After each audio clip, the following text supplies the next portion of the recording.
साथियों, हर वक्त आप किसी की मदद नहीं कर सकते, मगर जो आपके सामने है उसकी तो मदद कर सकते हैं। ना दौलत से, ना शोहरत से, ना बंगला गाड़ी रखने से मिलता है सुकून दिल को किसी गरीब की मदद करने से। जी हाँ दोस्तों, मैं लेकर आया हूँ एक ज़बरदस्त मोटिवेशनल स्टोरी, तो आइए ध्यानपूर्वक सुनिएगा। उस दिन सवेरे 8 बजे मैं अपने शहर से दूसरे शहर जाने के लिए निकला। मैं रेलवे स्टेशन पहुंचा, पर देरी से पहुंचने के कारण मेरी ट्रेन निकल चुकी थी। मेरे पास दोपहर की ट्रेन के अलावा कोई चारा नहीं था। मैंने सोचा कहीं नाश्ता कर लिया जाए। बहुत जोर की भूख लगी थी। मैं होटल की ओर जा रहा था। अचानक रास्ते में मेरी नज़र फुटपाथ पर बैठे 2 बच्चों पर पड़ी। दोनों लगभग 10-12 साल के रहे होंगे। बच्चों की हालत बहुत खराब थी। कमजोरी के कारण अस्थिपिंजर साफ दिखाई दे रहे थे। वे भूखे लग रहे थे। छोटा बच्चा बड़े को खाने के बारे में कह रहा था और बड़ा उसे चुप कराने की कोशिश कर रहा था। मैं अचानक रुक गया। दौड़ती भागती जिंदगी में पैर ठहर से गए। जीवन को देख मेरा मन भर आया। सोचा इन्हें कुछ पैसे दे दिए जाएं।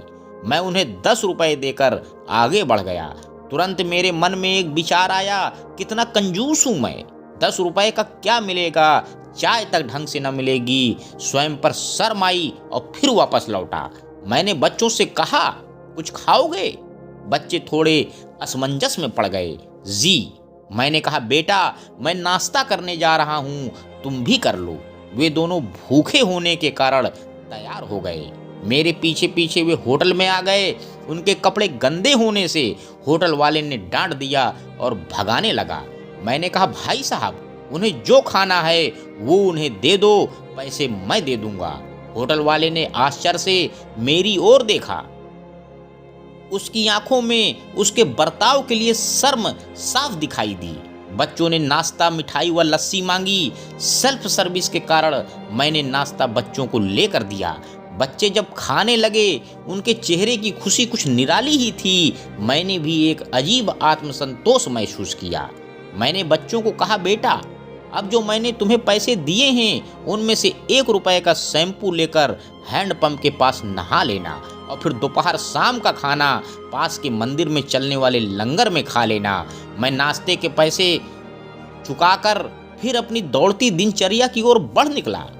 वहां आसपास के लोग बड़े सम्मान के साथ देख रहे थे।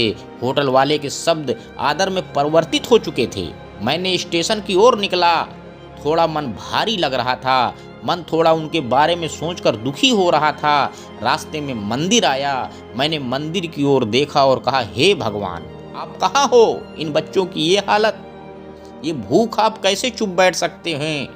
दूसरे ही क्षण मेरे मन में विचार आया, अभी तक तो उन्हें नाश्ता दे रहा था, वो कौन था? क्या तुम्हें लगता है तुमने वह सब अपनी सोच से किया? मैं स्तब्ध हो गया। मेरे सारे प्रश्न समाप्त हो गए। ऐसा लगा जैसे मैंने ईश्वर से बात की हो।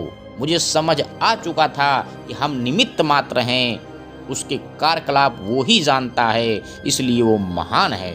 भगवान हमें किसी की मदद करने तभी भेजता है जब वह हमें उस काम के लायक समझता है। यह उसी की प्रेरणा होती है। किसी को मदद करना हमें मना नहीं करना चाहिए, और अगर हम मदद को मना करते हैं तो ये मानिए हम भगवान को रुष्ट करते हैं। अंत में दोस्तों मैं यही कहना चाहता हूँ कि जो व्यक्ति किसी दूसरे के चेहरे पर हंसी और जीवन में खुशी लाने की क्षमता रखता है, ईश्वर उसके चेहरे से कभी हंसी और जीवन से खुशी कम नहीं होने देगा। धन्यवाद दोस्तों। मेरे YouTube चैनल को लाइक व सब्सक्राइब करें। आपका दिन शुभ हो।